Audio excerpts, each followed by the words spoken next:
quite excited as well, aren't you? Yeah, really excited. It's the World Cup final. It's the big one. It's literally, in my opinion, for a lot of people, it's the biggest match in football, frankly. And these are two massive heavyweights going head-to-head. So it's going to be fascinating. And the story that underpins it is one of the world's greatest, one of football's greatest ever players, Lionel Messi. The debate is, yes, he is one of the greats, but unlike Maradona and Pelé, he hasn't won the World Cup, and he's 35 years old, so this is his last chance to do it.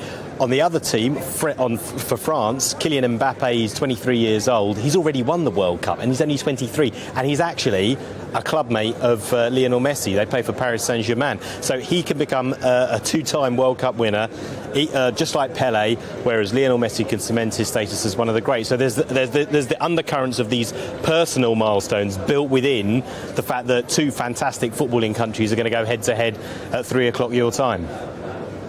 I have to ask, what is that funny gold thing behind you? That big sort of odd-looking thing? It's a thumb. It's a thumb. It's a thumb, and it's kind of become quite iconic, to be honest. It's right in the middle of the souk.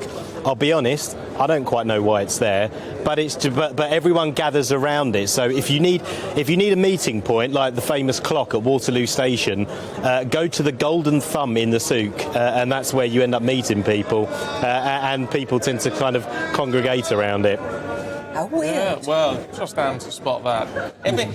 I'll tell you what, it's been a fascinating World Cup in a way, Paul, hasn't it? Because so much controversy surrounding it all, and understandably so, and a lot of people not happy, and yet it has turned into something which has gone down very well. I think we're right in saying not a single arrest of an England fan during all of this. I mean, it's actually been quite a success, hasn't it? Yeah, it has. I mean, yes, there was a lot of controversy in the build-up to this about how the tournament was awarded. You've then got LGBTQ rights here because homosexuality is illegal. There is a disagreement over the number of migrant workers that died. According to many Western media reports, based on a Guardian report, 6,500 migrant workers died in the build-up to this.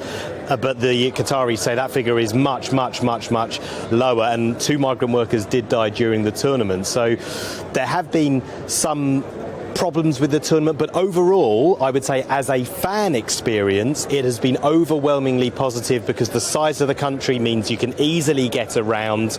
You can go to multiple matches in a day, something that has never happened at a World Cup before and probably will never happen again in a country this size. And the football itself has been fantastic as well. It's been a World Cup for the underdogs. You look at Morocco, who got all the way to the semi-final, beating Spain, Belgium, Portugal en route. I mean, the odds on that happening, if you put a fiver on that, you'd be a rich man by now. Who is your money on for this afternoon? Or it's afternoon our time. Who are you going to bet on?